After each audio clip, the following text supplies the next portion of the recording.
Hey guys and welcome back to my channel. This is part 2 of What If Naruto was the Maelstrom of Aura in Pokémon and got a harem. Before we begin, don't forget to like and subscribe for more amazing content, and also go and support the author, link in description. As soon as Naruto was announced the winner, Eevee ran up to Naruto and happily jumped into his arms. Naruto chuckled at his youngest partner and began petting her head, causing Eevee to purr happily.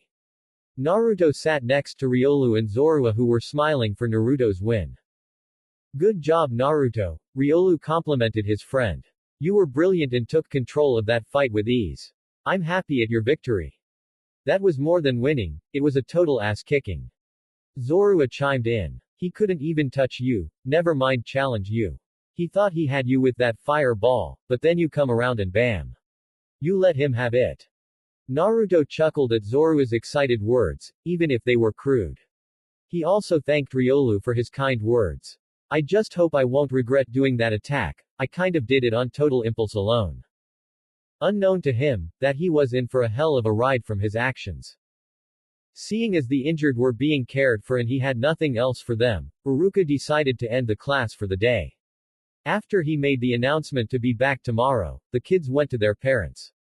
The clan heirs gathered together and made their way to their grouped parents. The only one not with them was Naruto, who was staring at a slightly limping Sasuke, feeling slightly guilty at hurting his friend. He felt no ill intent from the young Uchiha during his attack, only a drive to win the match, something he could definitely understand. Hey Sasuke, wait up. He called out, getting the young Uchiha's attention along with the other clan children and their parents. Kushina and her daughters paid extra attention, wondering what he was up to. I'm sorry for the attack, I didn't mean to put so much power behind that attack. I hope you okay. Sasuke smiled slightly at his concern, happy, though he wouldn't admit it willingly, at his friend's worry.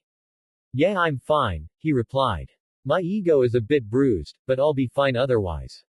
Don't think I will take this defeat lightly though, I'll be stronger next time and I will win. Naruto nodded as he smirked at his friend's determination. Seeing that his friend was standing oddly, from the pain, Naruto channeled his aura into the palm of his hand, causing a golden glow to light up. He stretched his hand towards Sasuke and whispered, recover. Sasuke's body glowed slightly as he felt the pain quickly vanish as any bruises left on his body closed up and disappeared. He stood up straight and was surprised that he was healed up completely. Everyone's eyes widened at Naruto's actions. He was skilled in taijutsu, had a talent for ninjutsu due to him using not only elemental jutsus without hand signs, but now he showed he had knowledge and the skill to use Iryo Jutsu. Just how skilled is this kid? Was the collective thoughts of the clan heads. Ignoring the surprised looks everyone was giving him, Naruto cancelled his technique and was panting slightly before regaining his bearing. Recover is an easy technique to use, the only downside being the stamina requirement is large and can leave him out of breath for a second. Thanks to Naruto's genes as an Uzumaki though, that problem is quickly taken care of. Naruto smirked at Sasuke and replied, we will see, Sasuke. I'll be looking forward to it. Sasuke smirked as Naruto walked back to his Pokémon. You never change, Naruto, he thought to himself. Though you're a lot stronger than I thought you would be. What was that water jutsu you used? Satsuki saw the interaction between Naruto and her brother and couldn't help but to smile warmly. Naruto is still a sweetheart, even with everything that happened. Satsuki had been worried, along with Hinata, about how distant Naruto had been lately, barely ever visiting or even talking to them. It's not like he ignored them, but he didn't actively approach them like he used to either. She would be lying if she said it didn't hurt her heart.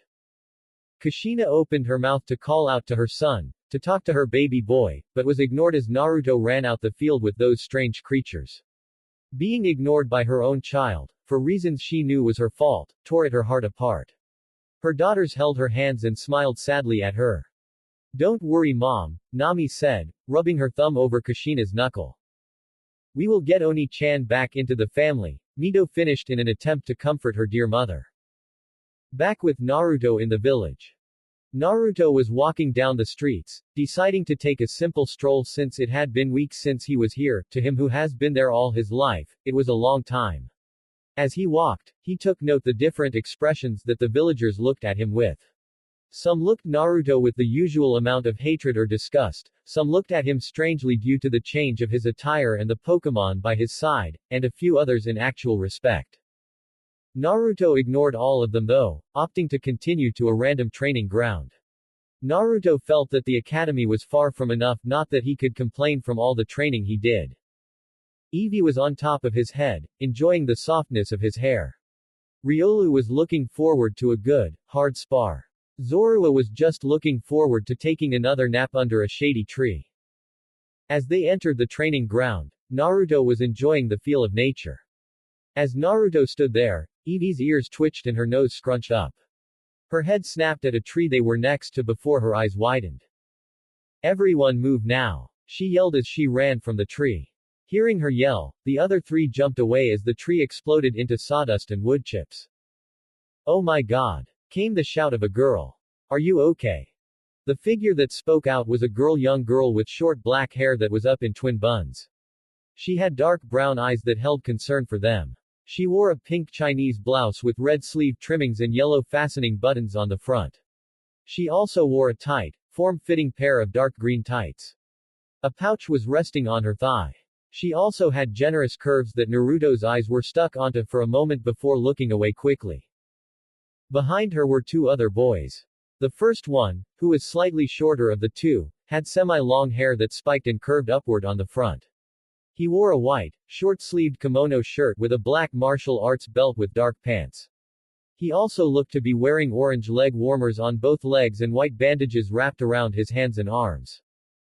The other guy was someone Naruto actually recognized slightly. He wore a khaki shirt with a barely visible dull blue shirt. He had dark brown shorts, with blue shinobi sandals. Like the other kid, he wore white bandages around his right arm and right leg. His long black hair was tied back into a loose ponytail. A white bandage was also worn around his forehead as well. He had pale, pupil-less eyes, indicating that he was a member of the Hyuga clan. Naruto smiled at the girl while scratching the back of his head. Yeah, I'm fine. Eevee warned us just in time so we are unharmed. As he spoke, the three Pokémon joined his side, except Eevee who jumped onto his left shoulder. Seeing the small brown Pokémon, Tenten had to hold back the urge to squeal at the adorable Pokémon. Kawaii! She yelled out mentally. I'm glad. I was training with my friends over here. Oh by the way, my name is Tenten, she said before she gestured to the two boys behind her. And these two are Rock Lee and Neji Hyuga. I've met him before since I know his cousin Hinata. It's nice to meet you and Lee, Tenten, Naruto said. My name's Naruto and these are my partners. The one in the mask is Riolu, the chuckling one is Zorua, and the fluff ball on my shoulder is Eevee. Before Tenten could respond, Lee appeared in front of Naruto, shaking his hand in a fast motion. Yosh! It's nice to meet you Naruto-kun. What kind of training have you done youthfully? Neji and Tenten groaned in embarrassment while Naruto chuckled at the slightly older kid's enthusiasm. Well, after being done with the academy a few minutes ago, I decided I needed to train since we didn't do much.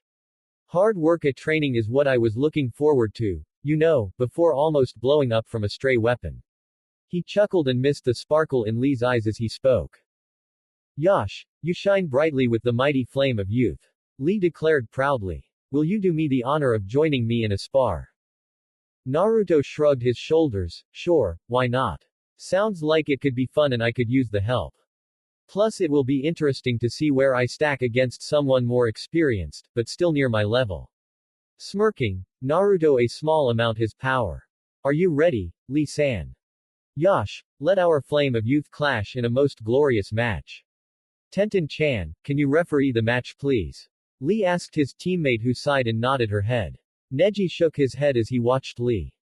This won't even be much of a match. Naruto is still an academy student, just like Lady Hinata, while Lee is a more experienced student and trained by Guy Sensei.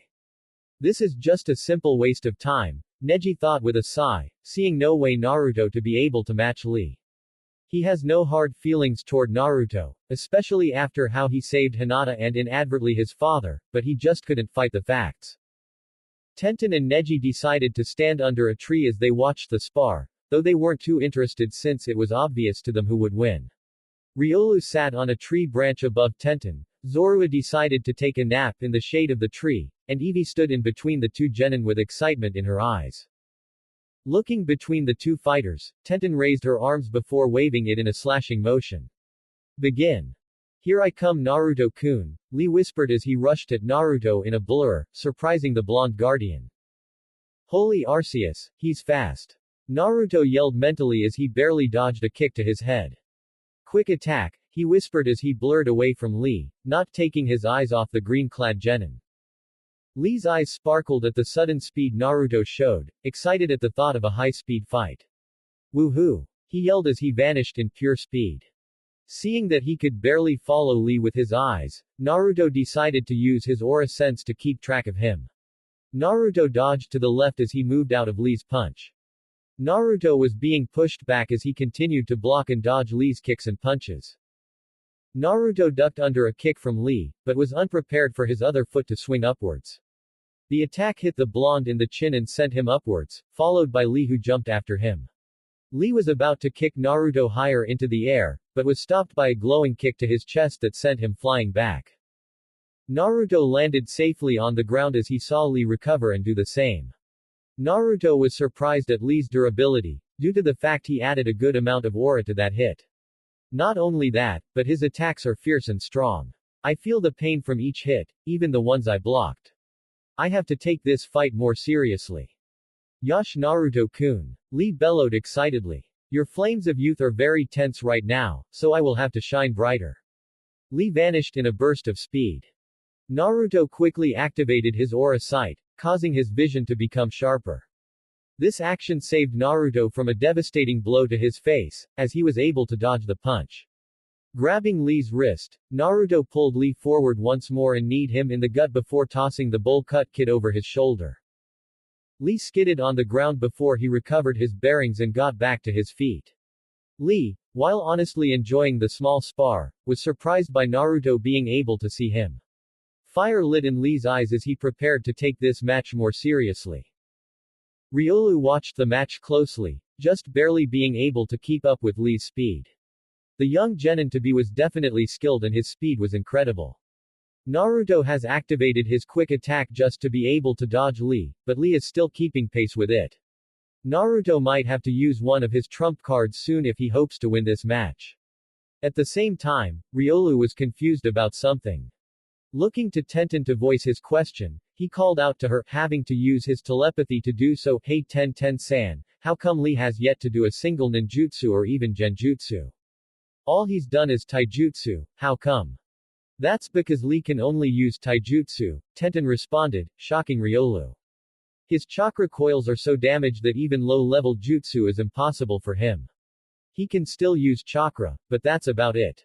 Using it for ninjutsu and genjutsu is impossible for him. Riolu looked at Lee, who just kicked Naruto into the ground, with newfound respect and anticipation. To be this skilled and not be able to use jutsu is very impressive. It's like fighting the current heads of the Hitmonlees, Hitmonchans, and Hitmontops. Those three would love to have a match against him. As would I. Naruto just blocked a punch from Lee and thrust an open palm strike to Lee's chest. The green-clad boy ducked under the strike and knocked Naruto's legs from under him. Twisting his body, he lifted Naruto higher off the ground and slammed him back into it. Lee was about to slam his leg into Naruto's chest, but instead had to block a kick aimed for the left side of his head as Naruto tried to spin kick it. There was enough force behind the kick to make Lee skid away and give Naruto time to think. Lee is way too good at taijutsu, he thought as he analyzed the destroyed field. I can also tell he's holding back, excluding the obvious weights that are under his leg warmers. I'm holding back too since I haven't used my attacks, just elements, but he's still hard to keep up with. A big grin made its way onto Naruto's face, as a fire burned in his glowing eyes. Let's kick this up a notch or two, Lee. Letting his aura flow to his legs and become denser, Naruto took off, as a blur to everyone except Neji, Lee, and Riolu. While Lee could still see him due to being used to moving and fighting at high speeds, he was caught off guard by the sudden burst of speed again as an aura-enhanced fist slammed into his face. Lee was sent backwards from the punch. Naruto cooled his aura and gathered it in his fist as a cold air seemed to come from it. I hope I can do this right this time. He took after Lee, who regained his bearings. Lee easily blocked the glowing the fist, missing the smirk forming on Naruto's face. The blow wasn't necessarily powerful, but the effect of the punch is what surprised the team. The young fighter felt his arm grow colder and his eyes widened when he looked down. His arm was being encased in ice. Lee jumped away from Naruto, in fear that Naruto may freeze him completely in ice. Naruto smiled at his accomplishment, though he frowned when his lost its light blue glow. Looking at Lee, Naruto explained what happened. You see Lee, the move I used on you was called Ice Punch. I guess you could say it's a mix between both taijutsu and ninjutsu. I encase my fist in a cooling energy that flows from outside my chakra coils. Once I make contact with my target, the energy flows into my opponent and will freeze them by affecting the energy outside the coil, similar to my own. It's a difficult technique to use. At Naruto's explanation, Lee looked shocked at the effectiveness of the attack. To make a long story short, he could freeze his opponents by just touching them with his fist. What I didn't tell him was that I have yet to come close to mastering the attack. Hell, this is only the second time that I was able to pull it off, Naruto thought. The fact that it worked so well was pure luck. Naruto-kun, you are truly a splendid fighter and your flames of youth only keep getting brighter. They are truly inspiring, Lee said in both a serious and warm tone. Getting into another fighting stance, Lee gave Naruto a determined grin. I will now take this fight more seriously as you have proven to be a skilled fighter. If Naruto was honest with himself, he felt like sweating in worry. Even with his impressive skill set at his disposal, it was all useless if he couldn't hit his target. The only attack he had to increase his speed at the moment was barely keeping up his is, and that's with his enhancement of aura. Plus he has yet to master his more powerful attacks, just using Ice Punch was already pushing it. I'll have to stack up boost attacks, Naruto thought to himself. I will only use that if I need to, as a last resort. Focusing his aura, Naruto prepared his next attack. Lee vanished once more, only this time only Neji and Riolu could track him. Before he could react, Naruto was sent flying backwards by a crouching Lee. This speed caused everyone except Tenten and Neji to gasp in shock. Incredible. Riolu thought, surprised and now completely focused on the spar. I can still keep track of him, but it requires me using my aura to do so now. I never expected someone to move this fast. Riolu was a skilled tracker and barely anything has gotten past his senses, whether it is his instincts or aura in general. For someone to push him to use his aura to track them just testifies their skill. Even Zorua, Naruto's laziest partner, was now awake and watching the battle. That human, Rock Lee, is really skilled. His teammates must also be skilled. This could lead to some interesting days finally. His gaze turned to Riolu, whose aura was slightly fluctuating. I wonder how long Riolu will be able to keep himself under control as the fight progresses. I might have to make them stop soon if Riolu causes another repeat. The shaking of the ground knocked him from his thoughts as he turned his gaze back to the two fighters. Lee was standing in a small dent in the ground he formed with one of his punches, due to Naruto barely dodging it. No more playing, Naruto thought. If I don't get serious I may end seriously hurt here, add to the fact I will definitely lose too. Naruto charged forward as he gathered aura into his mouth, quickly feeling a burning heat from it. Ember. He shouted as he shot small, but fast, balls of fire at Lee. Surprised by the attack, Lee began dodging the flames. As the last fireball flew past him, Lee ran towards Naruto, an invisible blur to his opponent. Naruto, not taking a chance, gathered aura into his mouth once more as he aimed it to the ground. Smokescreen. He screamed as he shot a cloud of thick black smoke.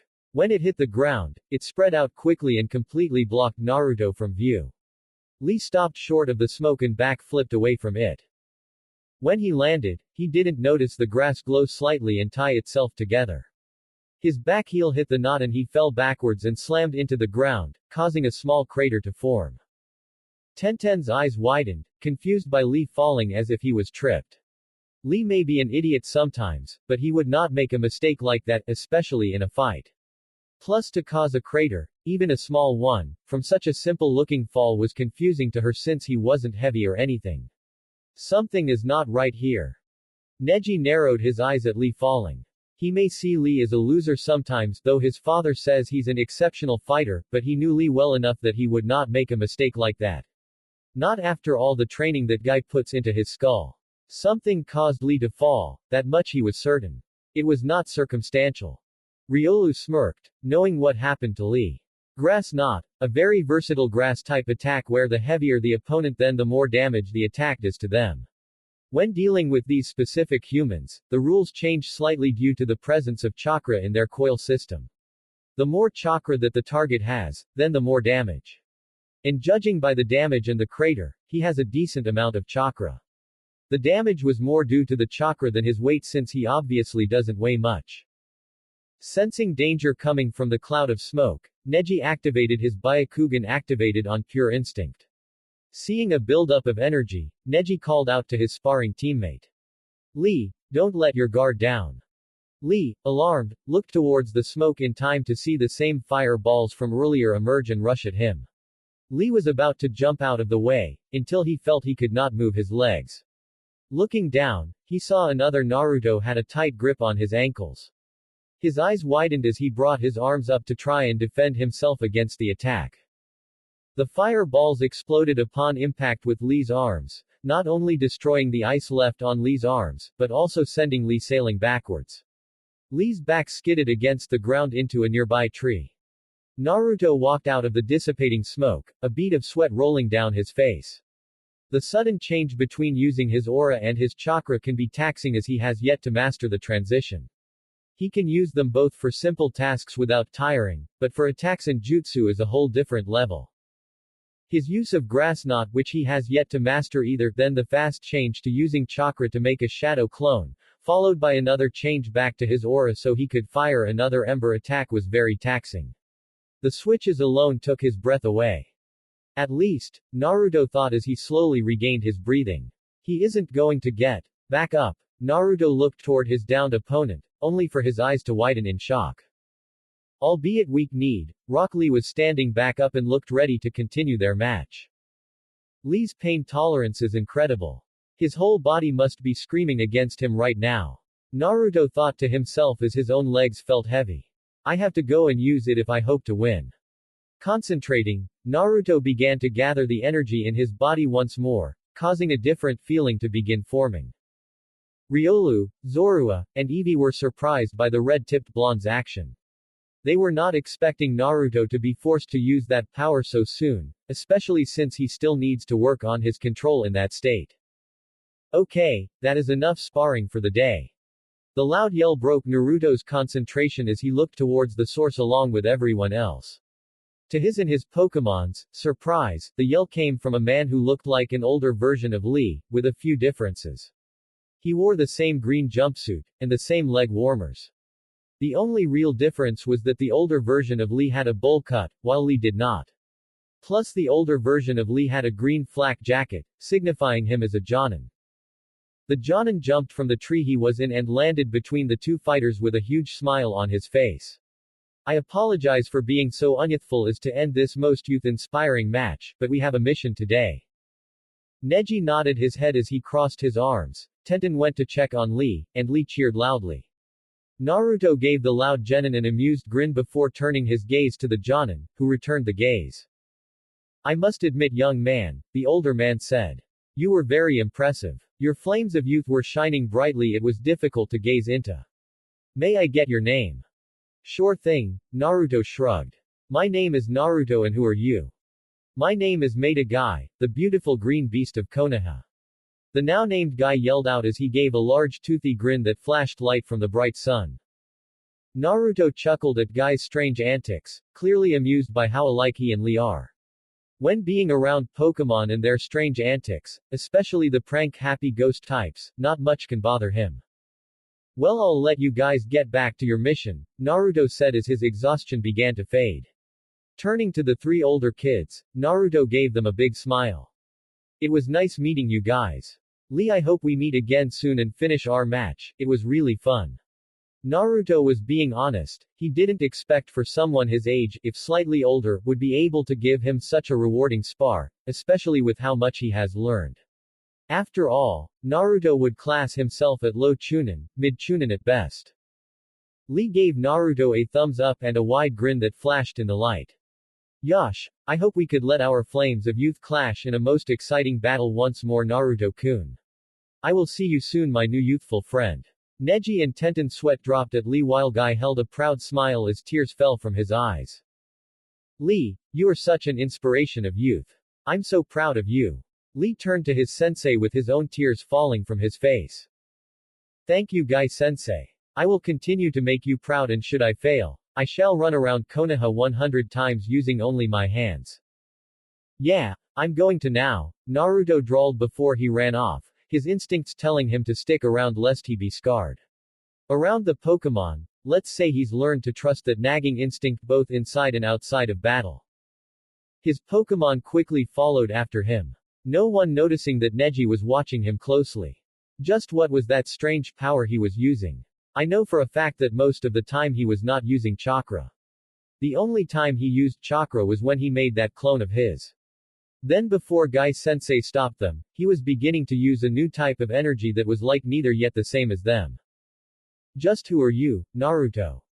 Naruto quickly made his way back into the village, a satisfied grin plastered on his face. He couldn't help it, that match with Lee was so satisfying. He heard Tenten tell Riolu that Lee could only use taijutsu and normally such a handicap would make one's ninja career obsolete. But that guy, he was the opposite of the norm. I couldn't even keep up without my aura, and even then I needed quick attack. I may have only used my true offensive attack towards the end, it doesn't change the fact that he was still holding back. Naruto was no fool, childish at times, but no fool. He knew if he had kept the fight straight hand to hand against Lee, he would have lost. Not something he likes to admit, but he had to face the facts. Lee was both faster and stronger than he was without a doubt. He needed to up his taijutsu training to rectify that issue, and soon. So Zorua began as he walked and smirked towards Naruto. How does your ass feel after it got beaten so badly by Lee? The dark type burst into laughter as Naruto turned a glare towards the gray fox, completely ignoring the looks sent their way by villagers at Zorua's loud burst of laughter. Forgetting the walking plush toy's last comment, Naruto responded as he turned his back. I honestly wasn't expecting a genin to be so skilled. I actually might have a great sparring partner. This will only serve to help make me stronger. Naruto couldn't help the excitement that entered his voice. How are you feeling though, Naruto? Eevee asked as she rode on his head. You were about to use that power, but it's a risk for you right now since you have yet to master it. The last time you tried to use it, it tore you apart on the inside. The concern in her voice was evident. I'm fine, Eevee, Naruto said soothingly as he looked towards the setting sun. The energy didn't form in time for me to be affected. I will master it someday. I just need to find a way. He clenched his fist in determination.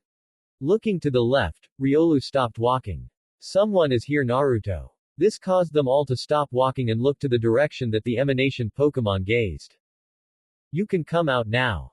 Naruto yelled out, his voice echoing through the quiet forest. Waiting for a few moments, a figure appeared in a swirl of wind and leaves. The figure was tall and wore a black, full-body cloak.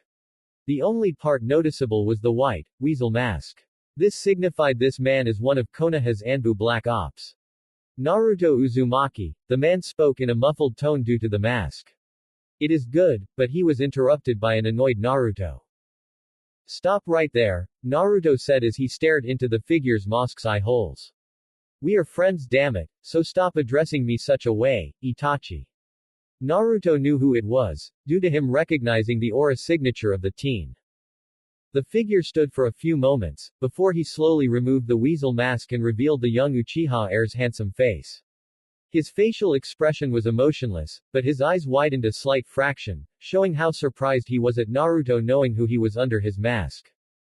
I'm surprised that you knew it was me, Naruto-kun, Itachi spoke in a calm tone. Curious, how did you know? I never told you which Anbu I was when we spoke to each other. Naruto chuckled at finally getting one over the Uchiha that he saw as an older brother. He met Itachi when he was 5 years old and practicing his chakra control by doing the tree walking exercise and transferring to water walking. The concept was to jump from a stable chakra flow to a constantly changing surface. The fact of the sudden change was really difficult for him and he kept sinking into the water or would jump using too much and destroy the tree altogether. Exhausted, angry, wet, and cold, Naruto sat on the ground and felt like he wanted to cry. Luckily for him, he was found by Itachi who felt bad after seeing the state the 5-year-old was in. After he offered his assistance, Naruto began to get the exercise much faster than before. Turns out, Naruto was the type of learner that needed a simple explanation while doing said instructions. This allowed him to truly excel and learn at a much faster rate than just doing it. He wasn't much for book learning, it took him longer to learn. Naruto sighed as he returned his attention to the stoic Uchiha. Not that I'm not happy to see you Itachi, but why are you here? I felt your chakra here in the forest while heading home after my patrol shift was over, he said as he gave Naruto a small smile. His attention turned to the strange creatures with his surrogate little brother. Who are they, Naruto? Naruto chuckled as he grinned. These are my friends and partners, Riolu, Zorua, and Eevee. They are all very strong and very faithful friends. Itachi looked to the three creatures before he bowed slightly to them, causing the three Pokémon to look at him strangely. Thank you all for looking after Naruto, he said gratefully, though he was unsure if they would understand him. To his surprise, they returned the bow. It's been our pleasure, Riolu said, enjoying the surprise from the stoic Uchiha, but he kept his composure. Naruto has been a great partner and we are proud to be by his side.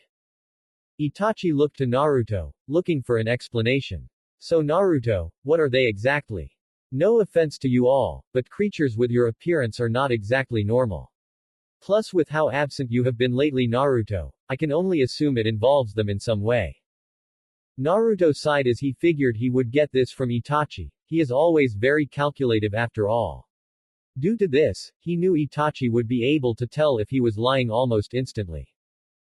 I'm sorry Itachi, Naruto said guiltily. I didn't want to avoid you and the others, but I felt that I really needed to be alone for a while. I needed to train so I wouldn't fall behind and you were right about one thing, I was with these three during my training. As for whom they are, Naruto paused as he looked towards Riolu and who gazed into his eyes and nodded slowly. I wish for that to remain a secret for now Ni-san, he finished as his eyes darted to the right so quickly that Itachi almost missed it. Waiting for a moment, Itachi understood the meaning as he nodded. Of course Naruto, Itachi said smoothly. I won't push the matter since I trust you. He turned as he began to walk away. Also stop by the compound when you get the chance, we all miss having you over. He left in a shunshin before Naruto could respond. Said blonde turned around as he walked away from the clearing, keeping his aura sense on full alert. He sensed an unknown aura signature spying them as he spoke to Itachi, though it was Riolu who sensed it first and warned him, which was the reason that he did not answer Itachi's question. Itachi thankfully understood Naruto's message when he looked to the spy's direction. A smirk appeared on Naruto's face as Itachi's aura appeared behind the supposed spy. For a moment nothing happened, till the aura of the spy slowly disappeared as it was taken in by the earth. That's another difference between aura and chakra. When you die, your chakra is taken by the Shinigami due to that being connected to one's life, their very soul. Aura on the other hand will return to the around you, giving it life once more. The more dead or desolate the land is, the less aura it takes from you. Your aura can even fuse with the air or seas, but it almost always return to nature. The only exception being, there is a catalyst that routes the aura to a signature area or item.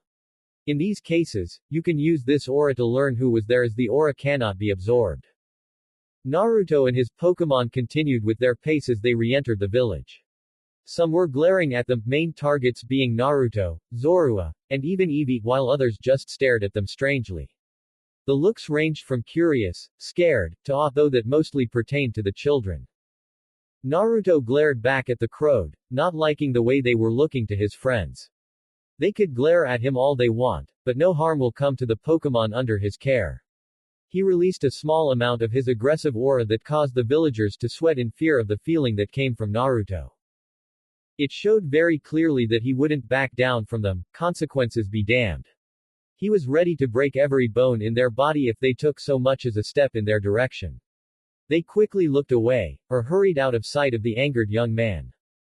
Jerks, Better keep away from my friends, he thought angrily as he continued to walk, his Pokémon by his side. I'll freaking kill if it means the safety of the Pokémon. As his anger continued to rise, Eevee looked at Naruto worriedly. She didn't like to see her friend so mad, so she decided to attempt to cheer him up. Quickly looking around, she spotted a store that had flowers growing out the front. Running over to it, she picked up 3 that she thought were pretty, but before she could run back to Naruto with them, a shadow loomed over her. Before Eevee had time to react, 2 hands shot forward and grabbed the evolution Pokémon. Riolu stopped as he felt that something was wrong and took notice that Eevee was missing. Guys, where's Eevee? He asked in a slight panic. Losing Eevee, a fox species Pokémon, in a village with a big distaste for foxes, was not something that would end well. Zorua and Naruto stopped instantly as they noticed that Eevee was missing. Naruto wasted no time as he stretched out his senses in an attempt to locate Eevee's aura. This action was quickly followed by Riolu, who also spread out his aura. It took them only a few seconds for them to find their friend's aura, but also another aura squeezing her. This caused Riolu and Naruto to rush at the signature in anger and slight panic, mostly from Naruto, and Zorua not far behind them. Naruto began channeling aura to his hand as he prepared an aura-based technique he learned called Force Palm, ready to severely hurt whoever was daring to harm his friend. Coming upon the evil-doer, Naruto was about to strike in anger, only to pause at the sight before him. Riolu froze beside Naruto as he saw what caused his friend to pause. The only one not frozen was Zorua, who was too busy laughing at the sight. Before the 3 partners was the evil-doer, a young girl that Naruto knew of, her short blonde hair being a dead giveaway. She had pale blue eyes and slightly pale skin. She wore a light red kimono with a blue ribbon around her stomach. She was slightly shorter than Naruto was. This girl was Ino Yamanaka, heir to the Yamanaka clan and a close friend to Naruto's sister Mito.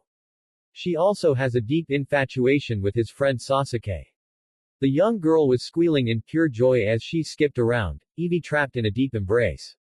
She kept switching between squeezing Eevee, or nuzzling the evolution Pokémon, yelling about how adorable Eevee was. Said Pokémon was struggling to escape Ino's loving hug and affections, both because she was embarrassed due to her shy nature and because she couldn't breathe. In her struggle, Eevee was about to use an attack to force her to let go, but stopped when she heard Naruto's voice. Excuse me, Ino, Naruto called out, getting her to stop squeezing Eevee. I understand that my friend is cute and all, but can you let her go? She's not a fan of not being able to breathe. In fact, she loves her air very much. Ino looked down to find that Eevee was desperately trying to get free from her grip. She blushed slightly before setting Eevee down on the ground. Sorry about that, she was just so cute that I lost control of myself. She looked as Eevee ran to Naruto and jumped onto his left shoulder. Naruto smiled as he looked at the evolution Pokémon and rubbed her head softly, causing Eevee to lean into his touch in calm delight. The two were completely unaware of the affect the scene in Naruto's warm smile had on Ino, as a blush spread across her cheeks. Wow, I didn't know Naruto had such a handsome smile, Ino thought in surprise. While she had seen the oldest Uzumaki Namikaze plenty of times before, due to being good friends with Mito, she had never really paid him much attention. Now that she is looking at him, she couldn't help but admire how handsome he actually was. The red tips framed his face perfectly, the dark red tips actually making his heterochromia eyes more beautiful and mesmerizing. The fading light from the lowering sun hitting him just right, making it seem as if he was glowing. She was so lost in her gazing of Naruto, she almost didn't take notice of him trying to gain her attention. Huh, I'm sorry Uzumaki-kun. What were you saying? First of all, Naruto will be just fine Ino, Naruto responded. I actually hate formalities. Secondly, I was just going to say bye and that you should probably get home soon since it's getting dark. Yeah, you're right Naruto-kun, she replied, still having the gorgeous image of Naruto stuck in her head. She turned around and began to make her way home, trying to get the thought out of her head. I like Sasuke-kun, she chanted mentally. Naruto nodded, confused about her adding the kun suffix to his name. He turned and made his way back home. Eevee sat on his shoulder so she would not get lost again. Naruto traveled through Konoha's streets and made it to the front of the Namikaze home. He channeled aura to his senses to see if anyone was home and may be able to avoid dealing with them. His window began locked so he wasn't able to sneak in that way. He frowned as he sensed that they were all in the living room, most likely relaxing or having family time. He sighed as he looked down to his Pokémon partners, unsure of how to explain them to the family inside. He knew when he gave his excuse about them in class earlier that Iruka was definitely suspicious. Academy students he could lie to, they not having the training to detect things so easily yet. He was even skilled enough to lie to trained genins and get away with it. Now lying to Chunin and higher was a whole other thing in general. These were trained shinobi, having been taught the art of deception, no matter how subtle.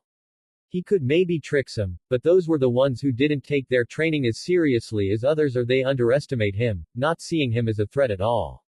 For others, especially the Hokage, his lying skills were not up to par and knows they will be able to tell instantly. I could just ignore them, Naruto thought to himself. He shook his head as he knew that would most likely not work. They would just follow me all the way up to my room and I don't want them near my stuff. We can do this, Naruto, Eevee chimed as she nuzzled his cheek. We will help you, Naruto smiled at Eevee trying to raise his spirits. He rubbed her head and thanked her. Let's do this, guys. Opening the door, Naruto entered and as he said earlier, all 4 members of the Namikaze were found in the living room. Kushina was looking through the family photo album with a solemn expression on her face.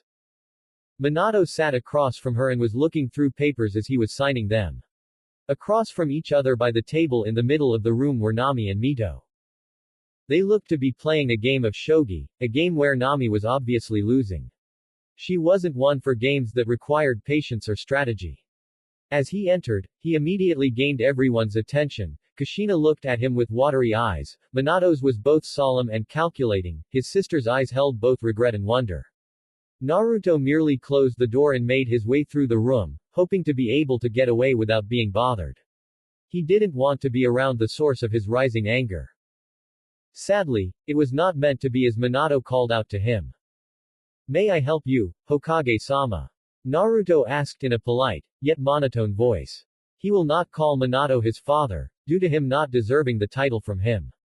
To Naruto, Giratina was more of a father than he has ever been. Minato suppressed the urge to flinch at not only Naruto's tone, like he was a stranger he didn't want contact with, but the fact that he called him by his title and not dad. Yes, we would like to talk to you about a few things. His eyes gazed to the 3 Pokémon for a moment before they returned to his son's heterochromia eyes. I figured, Naruto sighed mentally before nodding since he knew he wasn't getting out of this. He made his way to a wall and leaned his back onto it. Eevee simply moved her way to his head as she tried to look serious too, only for her to look even more adorable. Riolu stood next to him and crossed his arms as he stared coldly at the family before him. Zorua just curled by the other side of Naruto and looked like he was sleeping. Naruto knew that that was only half right since Zorua did not lower his ears, meaning he was listening to the upcoming discussion. Naruto, I wanted to first congratulate you on your fight earlier today, Minato began sincerely. He heard about his son's match from his wife and Iruka. To say he was both impressed and shocked would be an understatement. Naruto not only defeated Sasuke Uchiha, who was a prodigy in his own right, but he did it without getting hit. Not only that, but he won using an unknown elemental water jutsu. It's amazing that a child, not even a genin yet, was able to perform such an advanced jutsu form. It spoke volumes of his son's talent and skill which could only be compared to prodigal levels. Unfortunately it also rose a ton of questions, the main being, who trained his son? When could he do such techniques? What were those jutsus he used? Naruto nodded as he waited for the Hokage to continue his questioning. I must also say that the jutsu you have shown were very impressive. When did you learn such techniques, Naruto? This question caused his wife and daughter to pay more attention in a hope to find out more of the estranged Uzumaki. Naruto's gaze turned to Riolu slightly before looking back to Minato. I learned my techniques through my own hard work and studies, alongside my good friends, Naruto responded in a monotone voice, though you can head the warmth when he mentioned his friends. Why do you even care? Naruto, Kushina jumped in, ignoring the flinch she felt when she heard his suspicious tone. You're our son, of course we would want to know more about you and be there, she would have continued if Naruto's eyes didn't snap at her, filled with rage. And yet you two never made an effort before when I actually cared. Naruto yelled at them. You were both too busy to care for your only son, so your son to break free from his hope in you and got stronger. You think I'm going to just sit there and wait while everyone else gets stronger? Hell no, that's not going to happen. As Naruto yelled in frustration, he lost a slight grip on his aura as it changed to its aggressive nature, releasing its form of killing intent. The Namikaze's eyes widened in shock, they could practically taste the anger that was coming from Naruto. Nami and Mito began to shake slightly in fear from the amount of power coming from Naruto, though Mito's face held a small blush that no one noticed. Minato and Kushina, who shook themselves from the shock they felt, looked at Naruto more intently. They could get around his skilled taijutsu, they could understand his talent at healing, they could even rationalize his skills at elemental ninjutsu, but to have such a powerful and unique killing intent at his young age was something else entirely. The amount of skill to build up and release even a small dose of Ki takes training up to Chunin, high Chunin at that. Naruto, who's not even a genin, should not be able to do something like that so easily. His other skills alone were enough to make them wary. Put this among the list caused some bells to ring in their minds. Riolu caught the analyzing gaze from both of Naruto's parents and began to worry. Things are about to get complicated. It's not too surprising, Naruto's showing skills that should not be possible for someone of his age. Especially for someone who had no one to train him as far as they know. There is another Naruto, Minato said as his face turned more serious than parental. As much as he wanted to handle this situation like a father, he was the Hokage. The skills his son has shown means something is up, he had to be sure it wasn't a threat to anyone. You are an academy student, meaning that you're still a civilian, yet the skills you have shown so far show something completely different. While it's not a bad thing that you are this strong, the techniques you have shown have no documentation within Konoha, meaning they are outside skills. As the Hokage, that's very worrying and it needs to be addressed. Naruto narrowed his eyes, seeing the game that Minato was playing here. Lord Hokage, he began, ignoring the slight wince his words caused his father. I understand your worry, but you have to understand that I'm still protected under the laws of Konoha, where my techniques cannot be taken from me. A law created by the first Hokage to protect ninjas from losing their original move sets. Techniques not known to the village are protected and cannot be forced out of the use of said shinobi so long as there is no risk to the village and the user shows control of the jutsu or style. If all the criteria are met, then the basic of the technique is required to be known. Naruto has done his research into the laws of Konoha, just for occasions like this one. Thanks to this law protecting his rights as a shinobi, he couldn't lose any of the techniques he's acquired to the greed in the village. He may know he was being reckless by showing his talents in the academy, but he was still taking precautions to protect the Pokémon. Minato's eyes widened at his words, surprised by his son's knowledge of Konoha's laws. This only raised more alarms in the village leader's head since his son seemed to know such an in-depth law. Not someone of his age group should normally know or care about knowing. He seems to be protecting more than just his techniques here, Minato thought as he looked to the Pokémon with his son. It has to do with these strange creatures that are usually by his side. I know that they are not normal, the power that they seem to possess show me that much. Riolu gazed discreetly at Minato, ready to defend himself and his friends if needs be. We need to talk to Giratina to teach Naruto more in tacts. He's skilled in fighting, but not so much at being careful in his words. His father is more suspicious than at the beginning of this talk and Naruto isn't so good at political talks. Zorua sat up straighter as all laziness left his eyes. He didn't like the look Minato gave them, like they could be a threat that needed to be watched. Zorua could tell that everything going on would lead to suspicion to the Pokémon, no matter what was said. Naruto has to end this conversation, now. Naruto, honey, Kushina spoke up, getting everyone's attention. We are concerned about you, not just as your parents. 1 minute she tried to say but broke into a sad sob as the rage in his eyes was so clear to see. It wasn't hate-filled, like she was expecting to see in them, but it was an anger that has obviously built up. The only reason it wasn't making itself known was because Naruto held it in.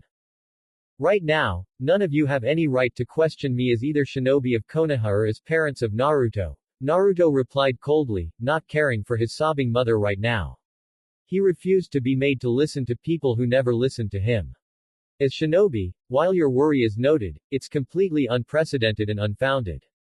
I have done nothing to cause any danger to Konoha or my person. In fact, with my now growing strength, I'll be helping Konoha grow stronger.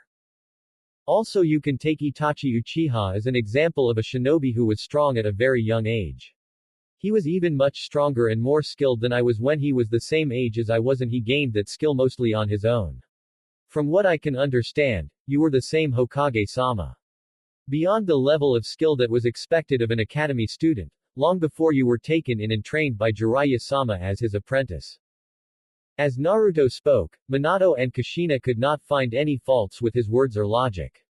Sure, Itachi was shown moves by his father, Fugaku Uchiha. Itachi was the one who mastered his skills on his own. So skilled that he graduated early, while rare, is not unheard of. Hell, more than half the things he's shown can be found at the shinobi library, at least the basics of them, which any academy student or upcoming shinobi can enter. As parents, you once again have no rights to question me. You had plenty of chances to me that you cared, to show that you loved me just as much as you did my sisters. In the end, I was let down by you two every single time. You guys fed me, so I thank you for that, even if you most likely did it subconsciously, but you left me out of practically everything else. Training, family meetings, vacations, even birthdays. Not once have I heard a happy birthday Naruto, since I was 8 onwards.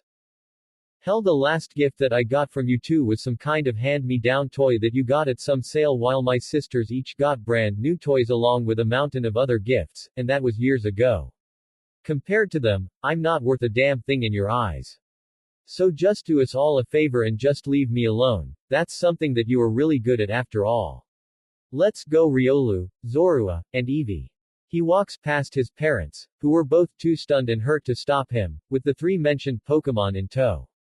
He begins walking past his sisters, who were openly crying, causing Naruto to pause as he gazed at them. Sighing, he addressed them in a much more soothing tone, calming his aggressive aura that he noticed was still active. Wipe your tears, Mito, Nami. Crying isn't becoming of kunoichis of Konoha. Your tears should only be shed when you're either extremely happy or in serious pain. But, Naru ni, Mito began, only for Naruto to gently wipe the tears from her cheeks. Her sob was frozen in her throat as Naruto looked at her gently. His mismatched eyes glowing slightly in both kindness and power. She couldn't help the slight blush that warmed her face at his actions. Her sister wasn't any better as Naruto's kind gaze caused her heart to beat slightly faster. No buts, Mito, Nami, Naruto said to his sisters. Naruto resents his sisters, not because they did anything wrong. He resents that they got the better half of the deal in life. They got the love of their parents, were adored by most of the village with only the occasional villager holding resentment towards them, were trained by very strong teachers on a constant basis, and became heirs to the clans, a right that should have been his. At the same time, he harbors no grudge against the two of them, even if he tries to convince himself otherwise. It wasn't their fault he was treated the way he was. They didn't abandon him, they never chose to ignore him, nor have they ever treated him badly. He can still remember Mito and Nami bringing him a slice of cake when he left their birthday parties, annoyed at being forgotten. Without another word to his family, Naruto made his way to his room. He didn't look back as he didn't want to be around his parents any longer. Just thinking of how they called themselves his parents sent a wave of anger through him. When he turned the corner, he made a dash for his room, his Pokémon right behind him. As he entered, he didn't bother to close the door as he knew Riolu or Zorua would do it. As he jumped onto his small bed in exhaustion, he heard the click noise of his door closing. Not having to look, he continued to stare at his ceiling. I really messed up today, didn't I? His Pokémon, besides for a confused Eevee, nodded at his question. Not going to lie, you kind of revealed a whole more than you should have. It's fine to show that you are skilled, but you should have kept some things hidden away, Riolu said to his partner. While he was all for Naruto doing his best, he did show too much of his skills. Yeah, Riolu has a point, Naruto, Zorua added, yawning. You showed skill and that's perfectly fine, but you showed so much that now you made yourself a target for suspicion and now have too much attention on you, both positive attention and negative. Naruto sighed tiredly, he knew that they were right. He acted like a kid, even though he was one. Even still, he could have ended the fight with Sasuke a lot sooner than he had, but instead acted like it was a game. He wanted to show off the cool skills that he learned. By doing so, he probably made things much harder on himself. It was bad enough that there was a man out there with the knowledge that he can use grass-type attacks, now he has to deal with the questions his skills raised up in the village. If his father is suspicious, then it won't be long before the council follows suit with asking questions that he does not want to answer right now. When Giratina finds out about this, he's going to be very displeased with me, Naruto thought with a shiver. He knows Giratina expects him to act professional since as an Aura Guardian, he will have tons of responsibilities that would require a professional mind. Why did I act such a way knowing this? I am not looking forward to Giratina's punishment when he finds out. During his time learning with the Pokémon, Naruto quickly learned one important rule: do not upset Giratina. His wrath and punishment still left him phantom pains throughout his body. Releasing a frustrated sigh, Naruto felt something soft rubbing against his cheek affectionately. Opening his eyes, he smiled as he saw Eevee was the culprit. He pets her head softly as he told her he felt better. Riolu sat on the edge of the bed as Zorua laid to Naruto's left. So what's the plan now, Naruto? Zorua asked. He already knew that he and Riolu are going to have to report Giratina and will have to stay in the reverse world for a few days to train with their teachers. Why can't I just sleep instead? Is that too much to ask? Zorua sighed mentally as he looked at Naruto. I am not too sure honestly, Naruto admitted as he gazed warmly at the curled-up Eevee on his lap as he continued to softly rub her head. From now on I have to be smarter with what I do, not be such a child out there. They know I have water techniques, a form of healing abilities, skilled at hand-to-hand, and if they were watching me fight fire attacks. While it's rare for someone as me to have two elements, it's still not unheard of. I just have to be more careful not to show my other abilities, at least until I'm an official genin, that includes you guys too. Why is that, Naruto? A confused Eevee asked her best friends. While definitely strong for her young age, especially one without any parents to raise and only learned from various teachers, she does not know much else about the world. She hasn't studied about any rules or laws of the shinobi world, just that she needs to be ready to kill if the need arises. There was no room for the amount of compassion that Pokémon were mostly known for. Simple Eevee, Riolu responded to the evolution Pokémon. As an official genin, Naruto is permanently protected by the laws made for the shinobi specifically. As an academy student, Naruto falls under some civilian laws still, which can be used to exploit Naruto and force him to give up many things, one such being the summoning contract due to him being too young to understand something so complex. Now with him being an official shinobi of the village, that rule becomes null and void, the only other way around that being if he was being taught by a specific teachers. He could even go to bars and drink if he wanted to, though he will be limited to how much since he would only be a genin. So Naruto could actually lose as if they see Naruto as unfit to handle us. Eevee responded with a worried gasp. Riolu nodded as he noticed Naruto gritting his teeth in anger at the thought. Like hell he will lose his best friends. He will gladly go rogue and leave Konoha for good before he ever allowed that to happen. He would miss all of his other friends no doubt, but his Pokémon are his world first and foremost. We can still get around it. Once Naruto becomes a genin, Zorua responded as to calm Eevee down. Once a genin, officially, classes him as a shinobi, which means that Naruto no longer has to answer every single question of the village, so long as it doesn't endanger Konoha. His eyes glance turned to Riolu for a few seconds, an action that went unnoticed by everyone else, before returning to Eevee. That also means that Naruto answers only to the Hokage and occasionally the Shinobi Council, the civilians no longer able to touch him. Listen, we can discuss all this another time, Naruto stated as he yawned. I'm exhausted from everything today, plus I still need to get up early tomorrow for the academy. He got up and began to change to his pajamas, deciding to shower in the morning. Or all of you going back to reverse world tonight? Evie shook her head at his question and moved next to Naruto's pillow and curled into a ball. Zorua gave a nod as he sighed before poofing away as he returned to the reverse world. Riolu looked at Naruto with a worried gaze. Will you be alright without us, Naruto? He asked the red-tipped blonde. He and Zorua will be training for the next few days, so that means that it will only be Evie and Ash. Naruto smiled as he nodded at his aura partner. I will be just fine, Riolu. If push comes to shove, I have several ways to escape, such as going to the reverse world. Riolu nodded. Well, call us if you need us, he responded before he poofed away too. Naruto smiled at the spot Riolu was before he crawled under his blankets and slowly drifted to sleep. To the reverse world. Appearing in a cloud of smoke, Riolu looked around. He found Zorua a short distance away, sitting next to a lake that slowly glowed in the moonlight. Took you long enough, I thought you were going to leave me by myself here, Zorua spoke out to Riolu. The emanation Pokémon smirked at him before giving him a thumbs up. Not a chance. I have to get stronger as well, you know. That's good, at least you two are ready to get started, a voice spoke up behind them, causing the two to look at who spoke. They were both tall Pokémon who gave them amused smirks.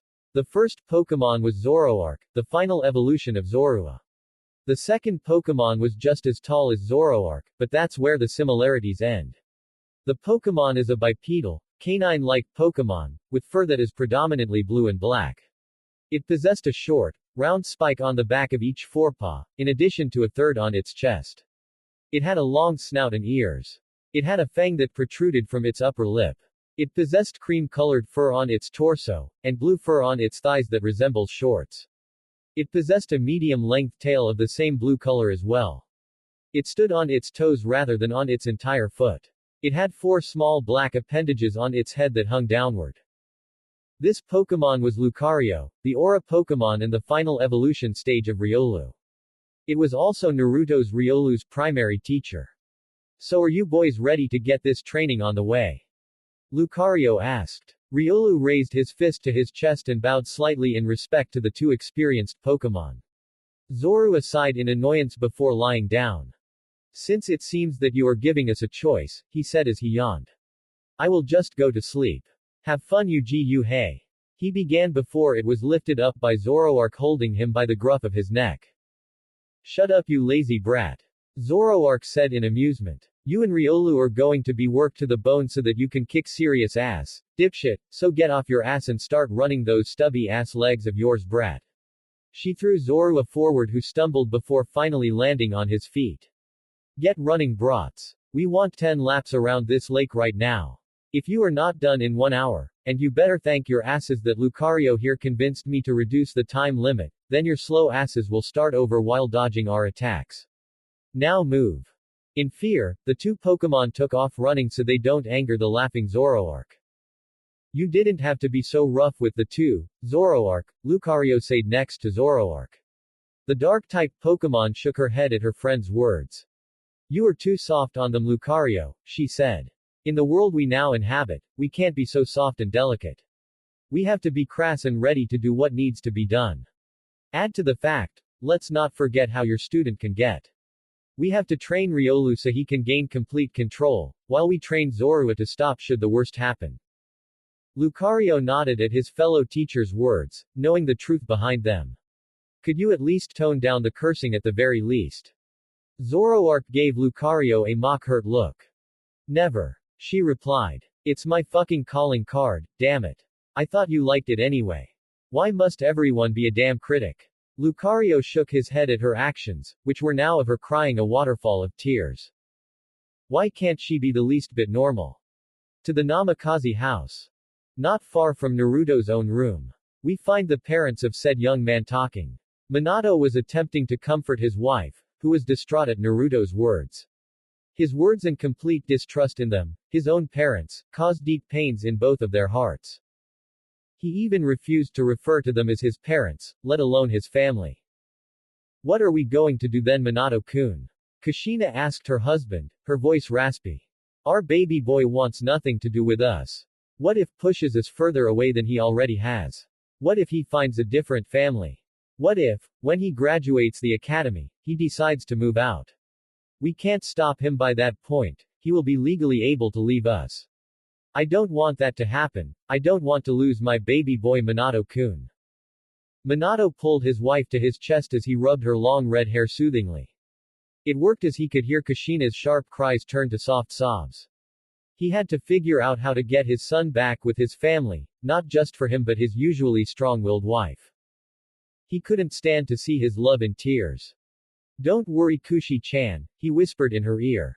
We will get our son back into our arms, we will show him how much we love him and how sorry we are for all these years. We will get our little Maelstrom back honey. Each word Minato whispered caused Kushina to relax. She agreed with her husband, they will bring her beloved Sochi back with his family. She will smother him with the love that she should have showed him to begin with. She will help him grow up into a strong and feared shinobi. The only question that remained in the minds of both S-ranked parents that brought back their depression. How are they going to do it? To Mito's and Nami's room. We find the sisters of Naruto lying in their room that they willingly share with one another. They could have their own room, but they were so used to sharing things that it just felt weird if they didn't. Currently we see Mito brushing her long hair in the mirror. On the bed behind her was Nami, who was reading a book that she got from the family library. Neither sister was really focused on their individual tasks as the incident that they bared witness to earlier was still fresh in their minds. They were very caring of Naruto, never once forgetting about him contrary to how it may seem. They were always busy training or being made to go to other clan compounds to help make closer relations with them, though they didn't mind since they have friends in them, though the Hyuga and Uchiha were distant with them. Mito couldn't forget the warm feeling Naruto gave off when he addressed him before leaving. He seemed so mature in that one moment as his eyes were so caring. A blush formed on her face as she thought about his heterochromia eyes, that she had to admit made him very cute. Mito shook her thoughts from her head as she realized what her thoughts were going. She wasn't embarrassed to think of Naruto in such a way, having known of many clans that have practiced such things like incest, at least that's what the old man Jiraiya has taught her. In fact, thanks to their dense chakra, the problems that come from such a union would mean absolutely nothing. Long story short, incest is not frowned upon as long as the right situations are met. While Mito sorted through her thoughts, Nami was thinking of Naruto as well, but in a different way. Unlike Mito, who was thinking of the comfort he gave, she was thinking of the power and fear. When she felt Naruto's power, she was terrified by the sheer force of the feeling. She could practically feel his anger emanating from him. To her, a girl who has rarely felt such rage before, she never expected for Naruto to possess such anger. Nami loved her brother, just as much as Mito does. Sadly, she never got to spend time with him to truly show him how much.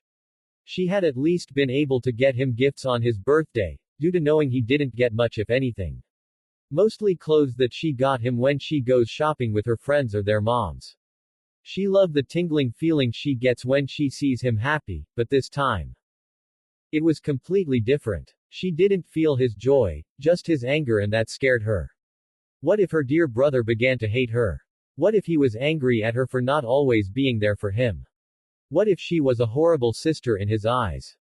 These thoughts terrified her. She didn't want Naruto to hate her. She wants to be in his life, she wants to stand by his side, and she wants to make him happy. She will make him happy. No matter what, she will show Naruto that she loves him. No matter what it takes. Light shone brightly through the window of Naruto's room and hit the sleeping forms of Naruto and Eevee. The normal-type Pokémon was curled up beside her partner as her eyes fluttered open. She yawned and stretched as she stood up and looked around to find her friend still fast asleep.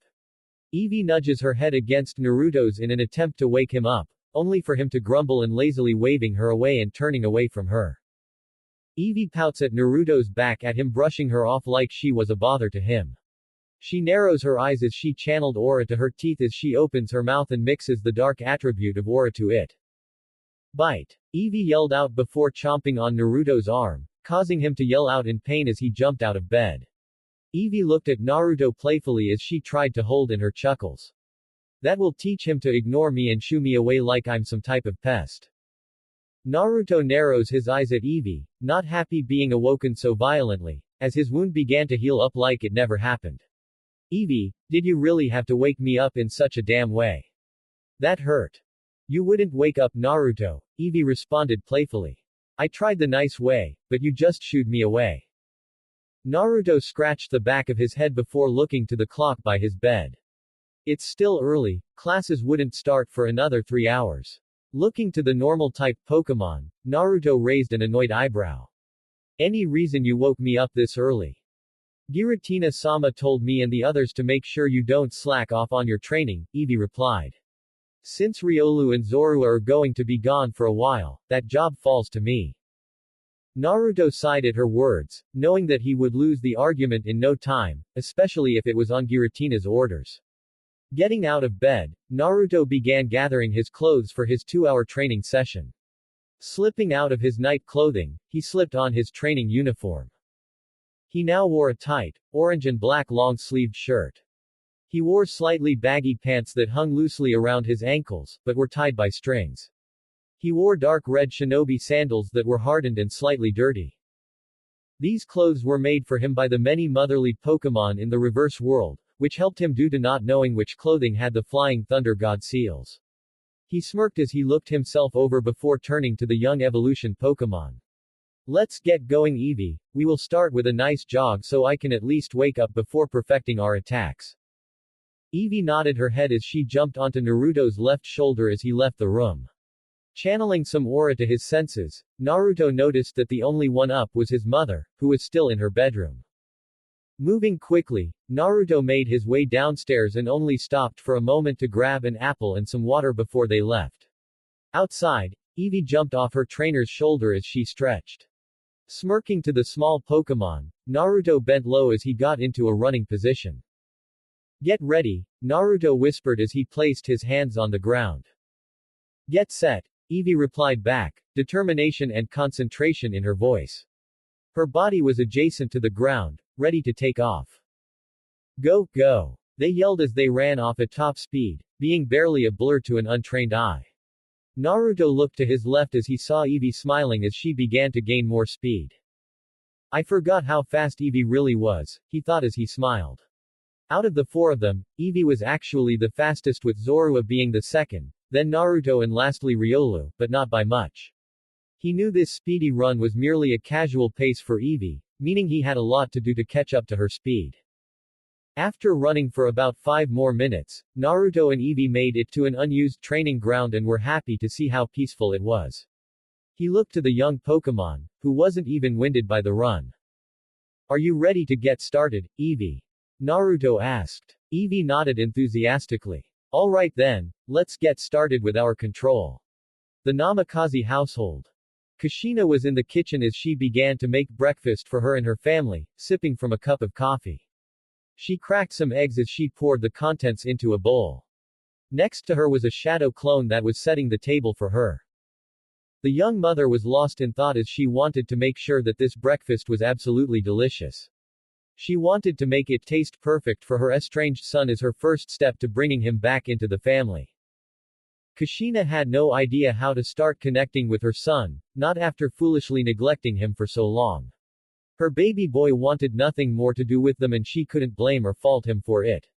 She would be beyond pissed too if she was forgotten by her own family in favor of her other siblings, even if she didn't mean for it to seem that way. As she thought more about Naruto and how to make him happy, her mind went to the skills that he has shown them. Where did he learn to fight the way he did at the academy? Where did he learn those strange jutsus from? What exactly are those weird animals that follow him around? There were so many questions that worried her about her son. When did he even unlock his chakra?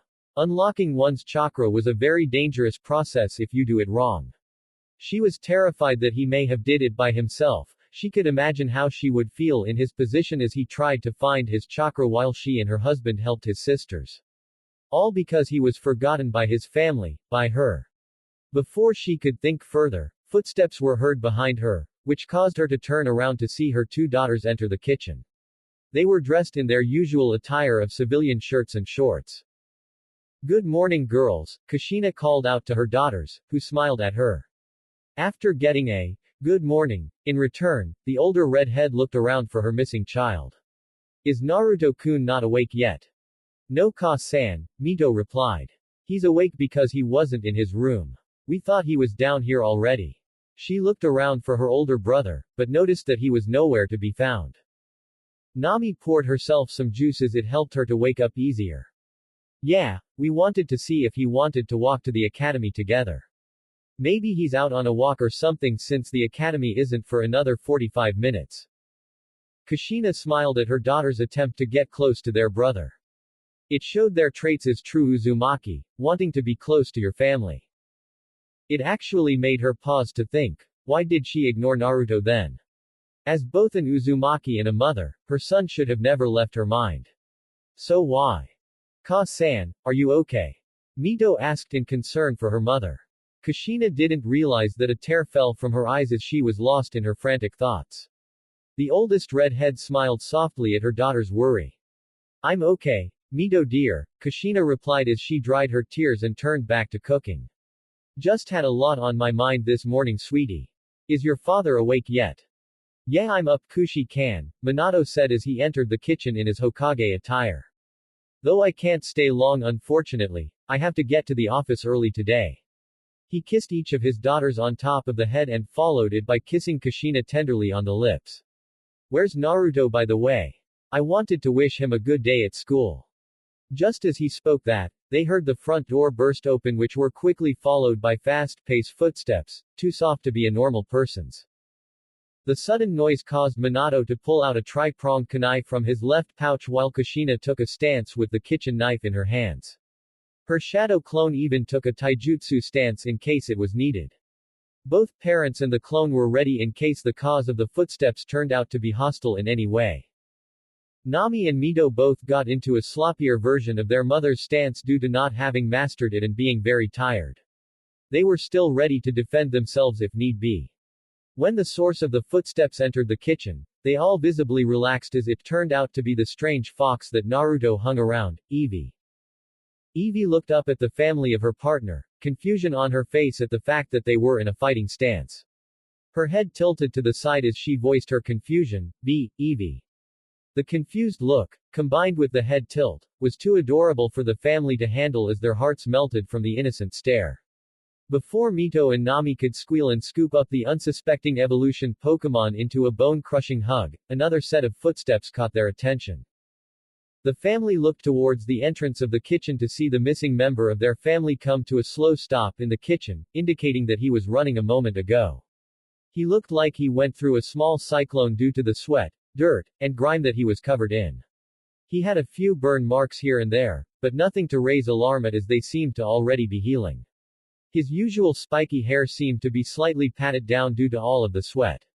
He had an upset pout on his face as he narrowed his eyes towards the normal-type Pokémon, not noticing his family members in the kitchen. No fair, Evie, Naruto whined. You increased your speed with quick attack and even used your sand attack to slow me down. That was a really dirty play. He said this as he attempted to rub the sand from his eyes. Let it be known, Naruto hated to lose at practically anything. It didn't matter if it was a game of tag, to a spar he just hated to lose. All prospect of maturity he has accumulated seems to vanish at the mere idea of losing. Minato looked at his only son with a questioning gaze, trying to make sense of his words. Quick attack, sand attack. Are those techniques that they use or some form of low-rank ninjutsu? If so, then that means that the strange fox, Evie if I heard right, can do those strange jutsus that Naruto showed earlier. From how he phrased it, it seems quick attack will boost the user's speed by some unknown amount while sand attack seems to be used to slow down an opponent, I think. What else are you not telling us, Naruto? Consider it payback from the time you and Zorua pushed me into the lake back in the reverse world 3 days ago, Evie shot back at her red-tipped partner. She meant it since she was still upset over that incident and had only spoken to Riolu for 2 days, ignoring her other 2 friends. Yeah, he replied as he wiped the last bit of sand from his face. Finally paying attention, Naruto took notice of the other occupants in the kitchen, causing him to freeze up as they looked at him in concern, something that he didn't register. How much did they hear? He thought in a panic. Naruto-kun, are you alright Sochi? Kushina asked, concern in her voice as she approached Naruto. She heard what he said and filed it in her mind to look up in the Konoha archives for any techniques with those names. Maybe she can find out what or who he has been learning them from. I'm fine, Naruto responded as he stepped away from Kushina's approach, causing her to look at him in slight pain since he was avoiding being close to her. Naruto looked towards the evolution Pokémon. Let's go get cleaned up so we are not late for the academy. Eevee yelped as she ran up the steps, Naruto following closely behind her. Kushina was about to call out to Naruto, to try and stop him and get him to talk, but she was stopped by her husband's hand on her shoulder. Not now Kushi-chan, he said. If you ask him now, it won't yield any results except a repeat of last night and is pushing him away further. We have to be patient and show him that we love him. Kushina nodded at her husband's words as she looked to where her son vanished. I will bring you back into my arms Sochi-kun. She promised. A few minutes later, Naruto walks into his room from the bathroom, dressed in his Aura Guardian attire, a face mask hanging around his neck, waiting to be used. He turned to the now dry Eevee, who was sitting on his bed. How do I look Eevee? You look good, Naruto, Eevee replied cheerfully. She jumped from the bed into Naruto's awaiting arms. Can we go eat now? I am starving. Naruto chuckled as he grabbed a brown bag from next to his bed and made his way downstairs. He entered the kitchen and took notice of family, except his father, making the table. His sister smiled at him before going back to their tasks. Kushina turned around with the food prepared and saw her son and that strange fox there. She gave then a small smile, trying hard to rush her son though it was very difficult for her. Breakfast is ready Sochi-kun. She looked at the fox before her eyes widened in worry. Oh no, I forgot to get food for your fox. I think we have enough milk and I can go to the Inuzukas for some food or, she was interrupted by Naruto raising his hand to stop her. It's as fine, Naruto said calmly. She was concerned for Eevee, something he appreciated. Some civility at this point when it's for his Pokémon has fine with him. I have food for her, especially since she eats a specific diet. As he said this, he emptied the bag's contents on the counter. Out came a few strange pellets that he put into a bowl. He took a few strange-looking berries that he cut into squares and poured it into the bowl. From the bag, he pulled a small vial that had a red powder in it.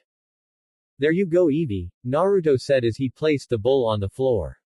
Your usual, topped with Tamoto berry powder for that spicy kick that you love so much. Eevee's eyes seemed to sparkle in joy as she ran towards the bowl and began eating its contents. Eevee adores spicy foods, something she learned she got from her mother. Naruto watched her eat with an amused smile as she ate her breakfast happily. Putting down another bowl, filled with milk, he made his way to a spot at the table. He looked down to find that the eggs were fluffy, the bacon extra crispy, and the juice was orange juice. How the hell did his mother know what he likes for breakfast the most? Did they know more about him than he thought? Kushina watched her son's eyes widen in shock, worrying her that he might not like it. She didn't know what he normally liked to eat so she took a gamble and made Minato's favorite, trading the coffee he normally drank for orange juice. Naruto sat at the table before talking out another vial, except this one had blue powder. He carefully sprinkled some of the powder on his pancakes. Crushed Oran berries, Naruto thought warmly as he began to pour syrup on his food. It can make anything taste better, even sushi. He is not a huge fan of sushi, but add some Oran berries and he will be all over them. The family ate in relative silence, one side not knowing what to say, the other in too much bliss to care. Soon enough, the quiet atmosphere was too much so Mito made the first attempt to start a conversation. So Naruto ni, she began as she looked up. I was wondering if you could help me after the academy today. I need help with my taijutsu and you seem to be really good at it after what we saw yesterday. Yeah sure, no problem, Naruto answered in a slight dazed tone, not knowing what he agreed to. He was too engrossed in his own thoughts, not even hearing what the question was. Mito lit up in joy at Naruto agreeing, biting back the squeal that tried to escape her lips. Not only will she get stronger, but she will do so alongside her brother. Nami pouted in jealousy at her twin sister getting to spend time with Naruto. She looked to her brother, her eyes nearly pleading. "Ni-san, can I join you guys, please?" Naruto simply nodded his head as he finished the last of breakfast and downed his orange juice. He sighed in satisfaction as he placed the glass back onto the table.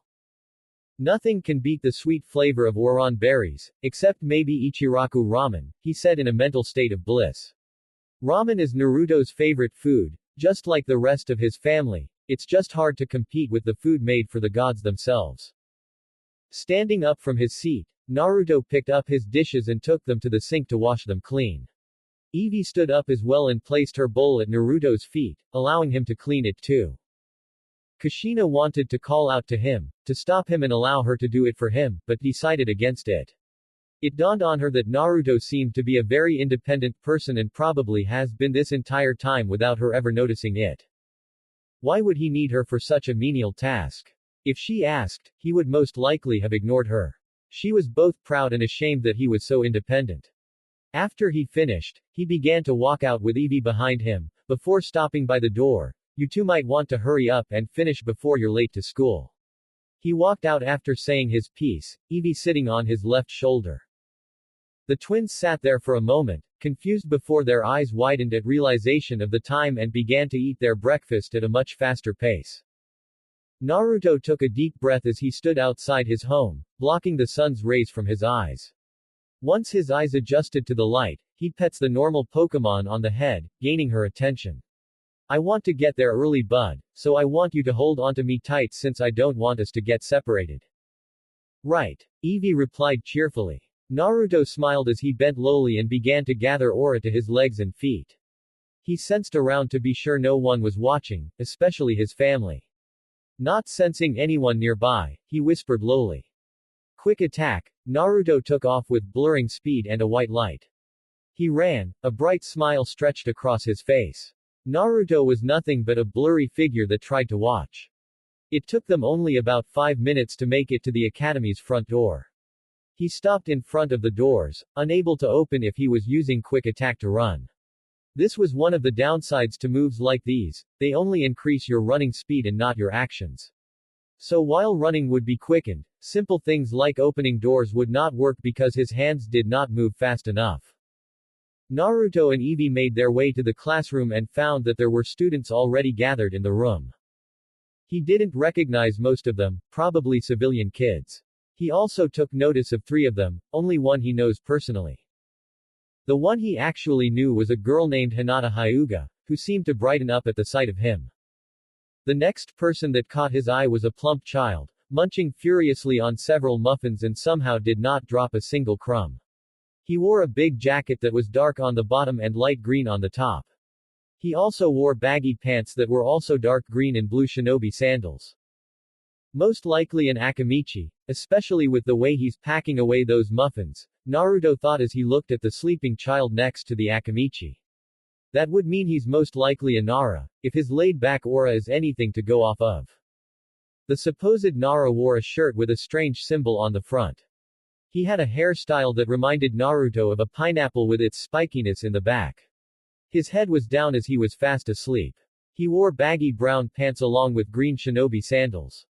Sensing out their aura, he found what he expected. The Nara's aura flowed directly to his shadow, the Akamichi's was strongest around his muscles and nerves, and Hinata's was focused around her eyes the most. Wanting to talk to his friend, Naruto made his way towards Hinata with Eevee in tow.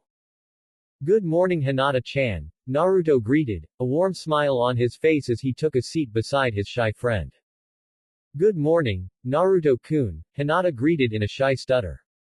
Eevee jumped into Hinata's lap and yipped at her. The young Hyuga heir smiled at the evolution Pokémon and began petting her. Good morning to you too, Eevee-san. As Hinata pet her, Eevee gazed at Naruto joyfully. I like her a lot, her hands are heavenly, she told Naruto as she purred in delight. Naruto chuckled, happy that Eevee seemed to like Hinata so much, despite the two being incredibly shy. Hinata looked to Naruto, wondering why he was laughing lightly. Should I tell her? Naruto thought, before deciding to keep it to himself for now. It's nothing, I'm just happy that you and little Eevee are getting along. You both look absolutely adorable right now. Hinata turned bright red from the embarrassment at his words. Naruto didn't notice her blush as he took out a booklet and pen. This was his Fuinjutsu notebook, where he practices his calligraphy due to how skilled it needs to be for seals to work properly. It's why he uses a pen, since it's permanent, so he has to be careful on how he writes. As he begins to write, he addressed Hinata. "How are you today, Hinata-chan?" "I am doing all right, Naruto-kun," the young heir replied, as she continued petting Eevee. "Just had a rough start, but I'll be alright." Hinata had no clue what she said absent-mindedly, nor that she didn't stutter in that sentence. Her words caught Naruto's attention as he took a closer look at his friend. He saw that her hands looked roughed up along with her clothes that were slightly ruffled. "What happened, Hinata-chan?" Looking up, she caught his heterochrome eyes gazing into her pale eyes, his full attention on her and filled with concern for her well-being. Realizing why, Hinata turned bright red as she tried to wave off his worry. "It's nothing like why you're thinking, Naruto-kun," she said as she waved her arms wildly, causing Eevee to whine at losing her touch.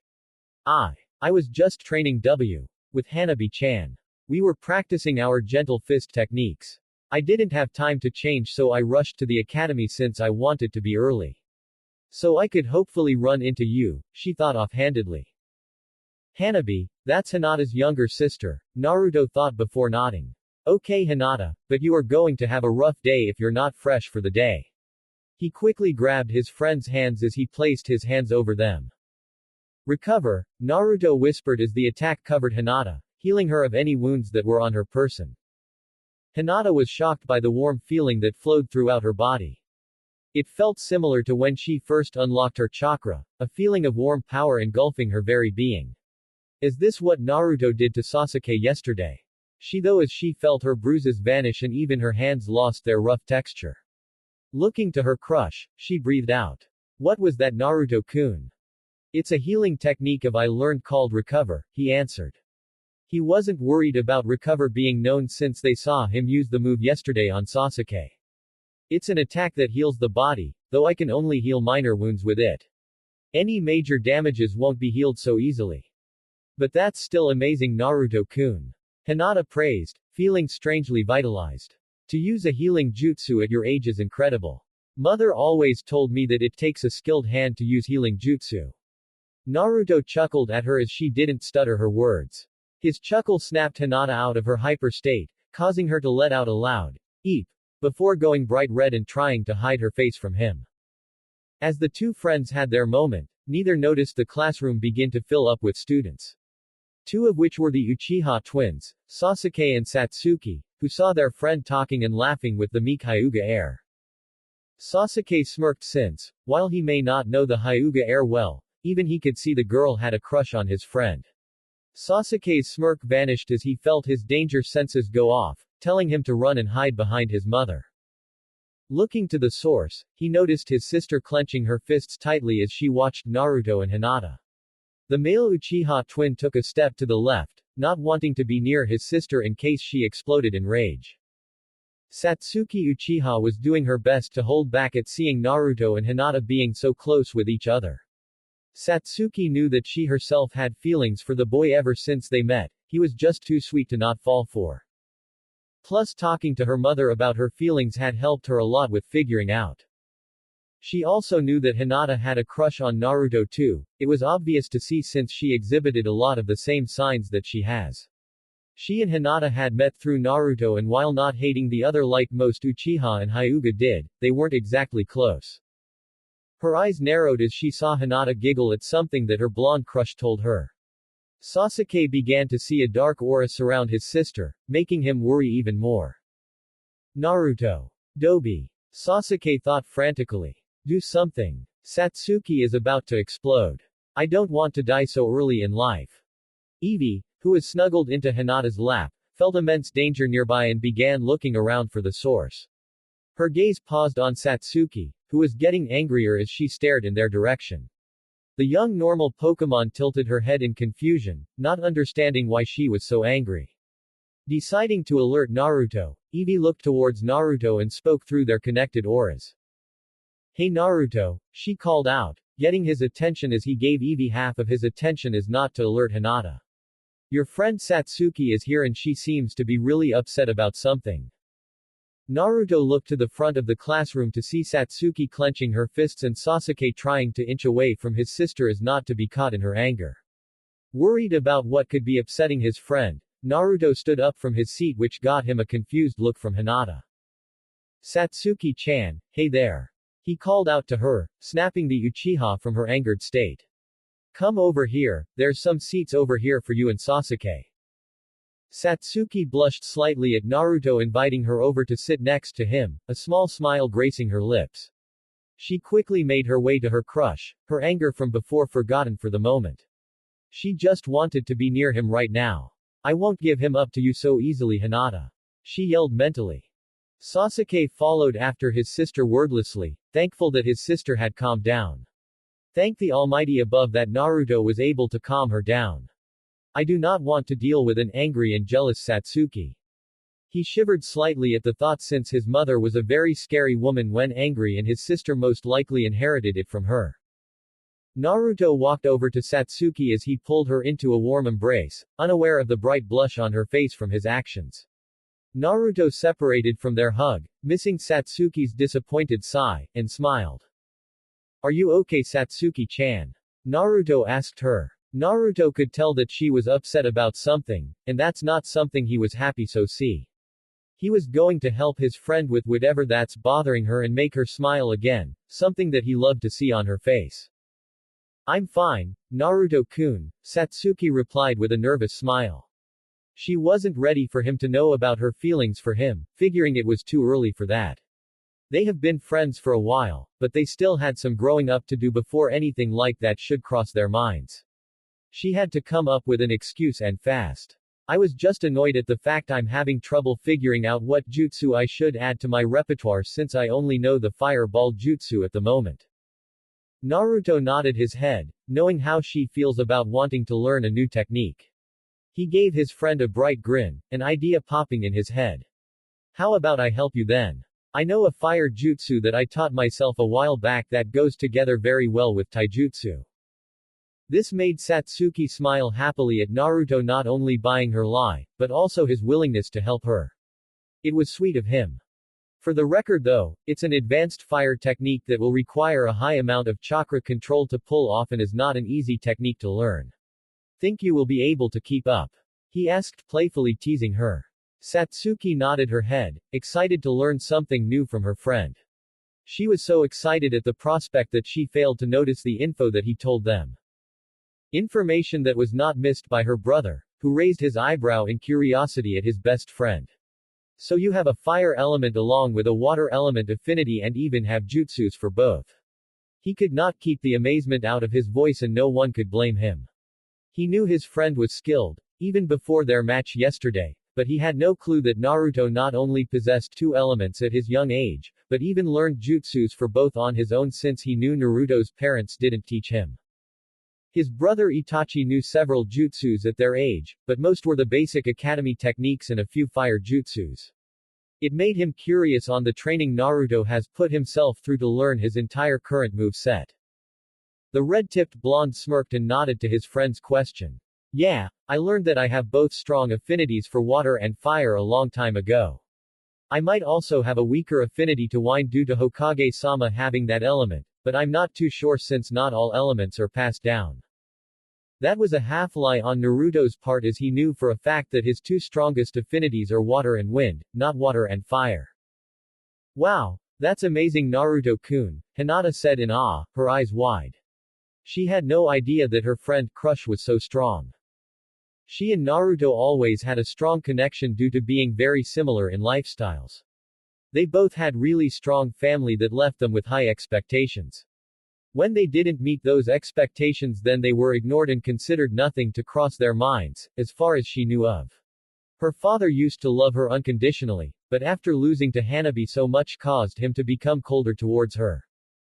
Naruto's determination was an inspiration for her to work harder and train harder. She still lost to Hanabi, but is slowly beginning to push her back. When Naruto ignored them for a week, she became so depressed that her skills took a hard hit and lost horribly to Hanabi the other day, which led to a tongue lashing by Hiashi. She was comforted by her uncle Hisashi, who was like a father figure to her and did not look down on her. She had a training session yesterday and this morning that she lasted a bit longer than usual.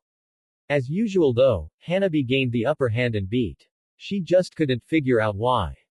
It's why she looked up to Naruto so much. They went through so much in their own separate ways because of their families, yet Naruto got stronger through the experience. She didn't need her Byakugan to see that Naruto was going to be a powerful shinobi, even without his parents' help. Thank you Hinata-chan. Naruto smiled at the young Hyuga heir, who blushed brightly and began twiddling her thumbs together. Isn't she nice, Eevee? The normal Pokémon smiled and nodded her head in agreement with her summoner, finding the young Hyuga very pleasant to be around. Plus she was very good at petting her head, almost as well as Naruto was. Hinata eeped loudly at the praise from the young Uzumaki Namikaze male and small fox. She doesn't get praised often, not really surprising, so it's a huge ego boost for her when it happens. Especially when it comes from the boy she has admired for so long. Before any more could be said, the door burst open as two people entered the room, the princesses of Konoha. The two girls looked around as they noticed their brother sitting with his friends.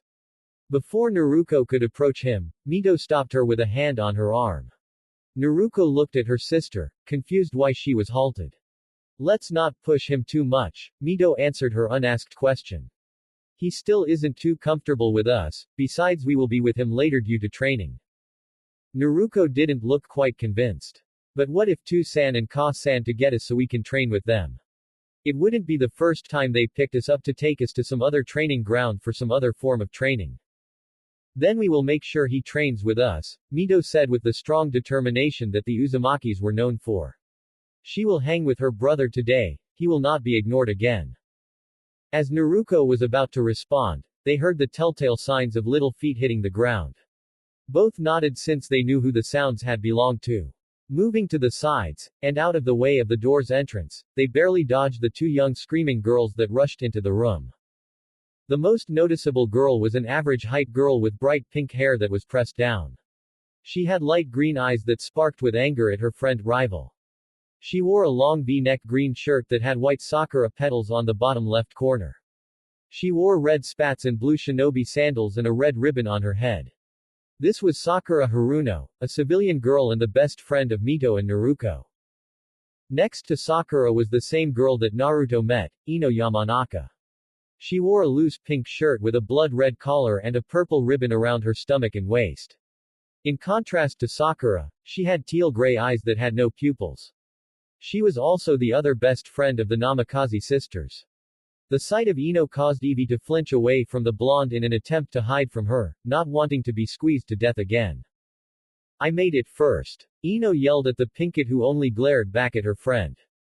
Not a chance Ino. Sakura replied in anger. I made it before you did. You have a lot to do before you could be able to beat me Yamanaka. The blonde heiress clenched her fists at Sakura in anger at her insinuation of her training. Thanks to being close friends with Mito and Naruto, Ino has been working hard to be able to keep up with them as an heiress of Konoha.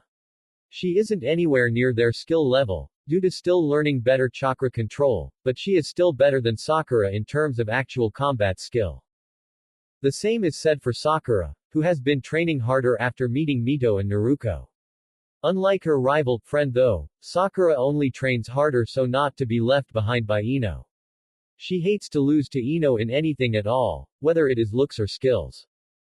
Before the argument could escalate between the two, the Namikaze sisters got in between them, usually being the mediators for the rivals. You guys should calm down, Mito said calmly. Today is a big day for all of us and this fight will only lead to a headache.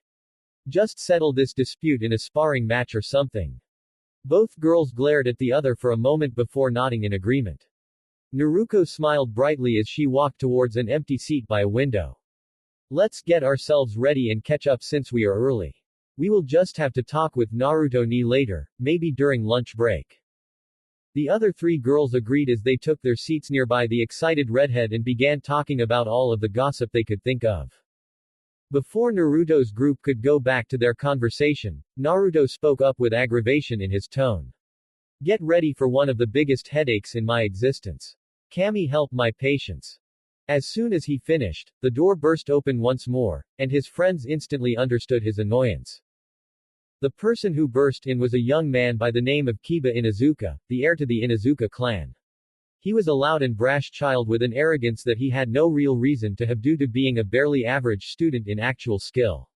It's not that Kiba was a bad guy, he just annoyed Naruto to no end. While Zoroark took his place among the village, Kiba constantly challenged him to fights. His attitude annoyed the dark type to such an extent that he decided to show the young heir his place in a spar. The results, Kiba lost badly and without even scratching the disguised Pokémon. This led to Kiba trying everything he could to surpass Naruto, even if he never technically fought the young guardian. Naruto knew Kiba was going to be a headache after Zoroark spoke of the encounter. Also, Kiba was a bit of a horn dog, even at his young age, not to the point he harassed girls, but to the point where he believed he should have multiple girls like Satsuki, Hinata, Mito, and Naruto. Yahoo! Day 2 of my climb to Alpha, right Kira? Kiba asked loudly to his twin sister, who sighed at his behavior. She pushed Kiba forward so he would no longer be blocking the entrance. Whatever Kiba, you have a long way to go before you become an alpha, Kira replied as she smirked at his pout. Her brother may be the heir, but that's only because he was older by 2 minutes. Their elder sister denied the heir title and chose to be a vet instead. Due to Kiba being born first, he became the heir over her, though she was the more capable of the two. This is not to say that he was incapable at all, he was just too quick to jump the gun in most situations and was one of the biggest reasons he lost most of their spars.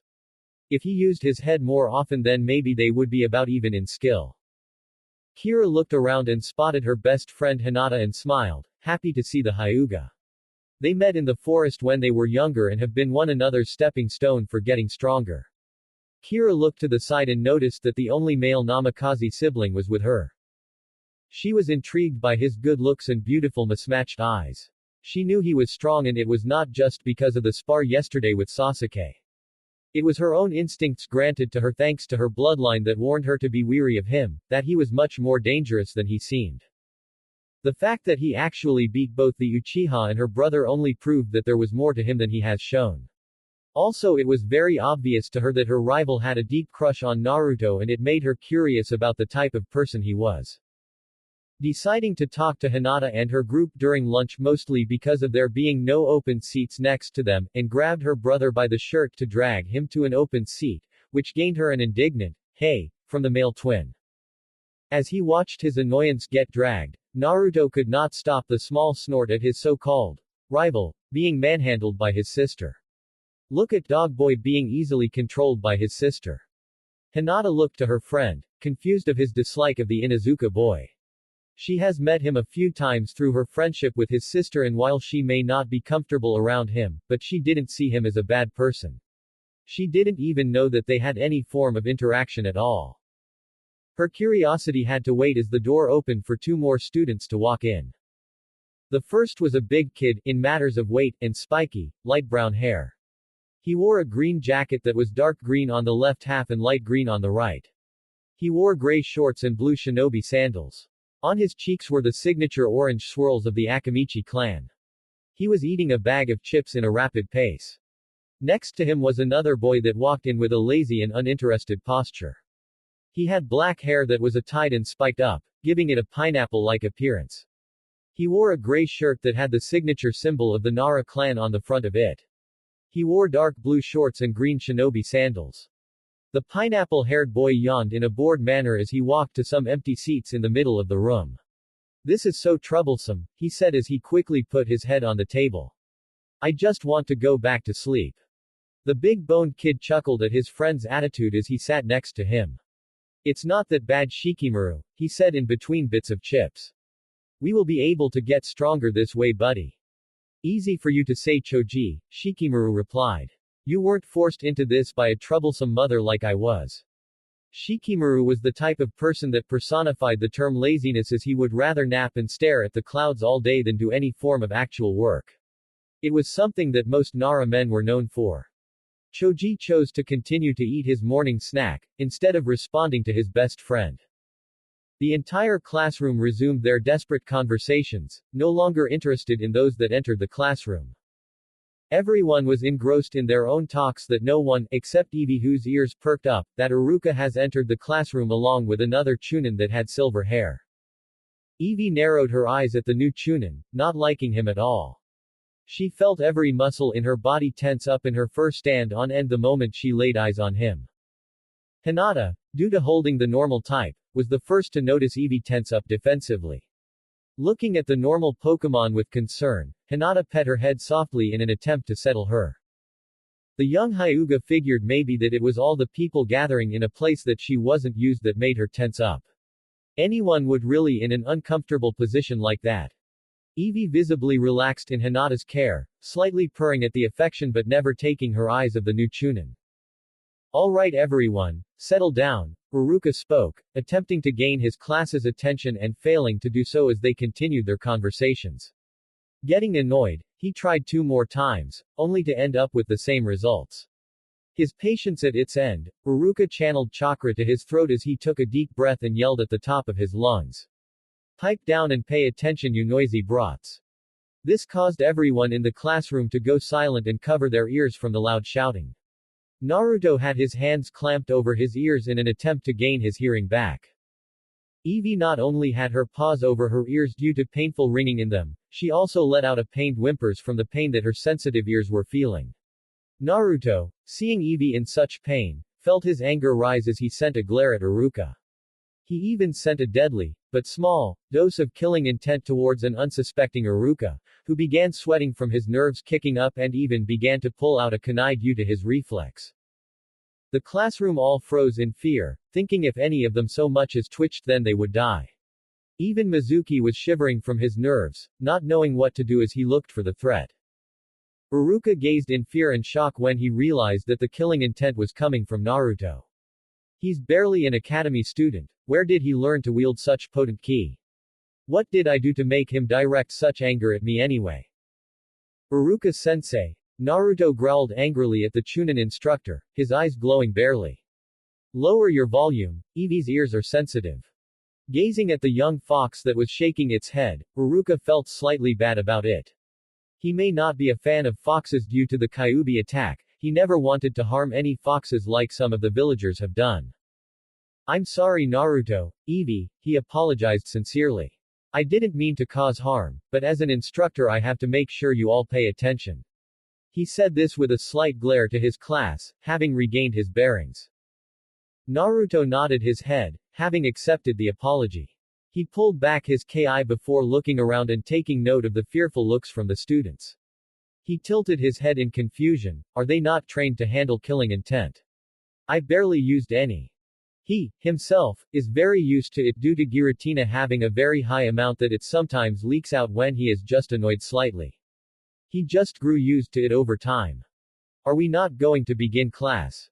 Naruto asked to get the new attention off of him, knowing he just messed up again, overestimating the training the class would have gotten before the academy. I really need to be more careful when it comes to these things, maybe training with Meditite and Medicham can help me.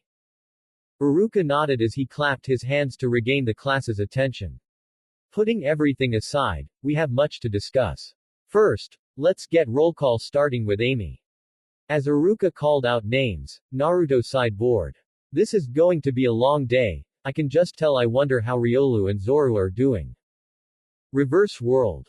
A blue blur quickly jumped back as the ground it once stood on exploded into dust and debris. The blue blur was revealed to be Riolu when he dipped backwards to dodge a black and purple ball that soared into the clouds above. Acting quickly, he lifted his paws that were glowing brightly. Metal claw. Riolu yelled out as the bright light condensed and formed 3 sharp claws on each paw. He swung his right claws forward in time to intercept a red and black blur. Riolu pushed the blur back with a mighty yell as he sent it sailing. The blur, which turned out to be Zorua, regained his footing and stopped his movement. He quickly jumped to the left as a blue sphere sailed past him. The blue orb hit a tree and detonated upon impact, destroying it completely. Feeling his instincts, Zorua jumped up just in time to dodge a slash from Riolu's metal claw. Focusing power to his own paws, a dark purple aura surrounded them. Night slash. He swung his paw down, only for it to be blocked by Riolu's metal claws. The two summons fought for dominance, neither one willing to give in to the other's attack. Sparks scattered as the two grunted and pushed. Zorua opened his mouth as a shadow ball quickly formed from his maw. Riolu's eyes glowed a light blue as he copied his opponent's action, opening his mouth and forming a shadow ball. The two moved their paws downward and came face to face with one another. Shadow ball, they yelled out as they released their attacks from close range, causing an explosion that not only shook the area, but covered the two battlers in smoke and debris. On top of a nearby tree watching the smoke clear was Lucario and Zoroark. Lucario was keeping a close eye on the entire match while Zoroark just sat cross-legged on the branch, bored.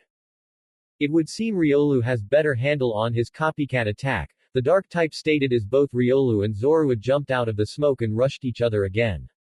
It's far from mastered, but it's only been a day and he made this much progress. It never ceases to amaze me. Yes, Lucario responded, eyes never leaving the fight as Riolu quickly took control of as he slammed Zorua into the ground by his tail. It's incredible at how quickly he learns and adapts to new techniques. He has even learned to use and harness Aura Sphere in such a short amount of time. Plus the amount of aura he possesses alone is staggering. Yeah, but it's also dangerous for him and us too, Zoroark thought as she watched Riolu slam a force palm into Zorua and sent him through a tree. Her eyes narrowed when she saw Riolu charge at the still recovering Zorua, releasing an almost primitive growl as he charged. Lucario sighed at this before he charged aura into his legs as he bent forward. Extreme speed, he whispered as he kicked off, almost disappearing like a ghost. He reappeared in front of the charging Riolu, closing the distance in a matter of seconds, and slammed his fist into Riolu's gut, causing the emanation Pokémon to dry heave in pain. Zoroark appeared next to Lucario, who was looking at the barely conscious Riolu and smirked. That was a close one. Your little protege almost lost it. Lucario sighed as he nodded, not having any way to argue against his friend's claim. Yes, it would seem we still have a lot of work to do with this one. Zoroark pat Lucario on the back. Don't worry big guy, you're not the only one who has to go back to the damn drawing board. My worthless-ass student is not doing his jobs right if he could take those hits. Fuck. This is a pain. As Zoroark made her way to help her student, Lucario looked back at his own. He could feel Riolu's massive aura pool fluctuate between calm and rapid. One moment it was controlled and powerful, but the next it was chaotic and destructive. Lucario shook his head as he watched his unconscious student squirm slightly from his pain. Nothing in life is ever easy or simple, he thought as he picked up his student, Zoroark coming up behind him while carrying Zorua. But these two will become terrifyingly powerful when they reach past their untapped potential. And with someone like Naruto as their partner, it only becomes greater.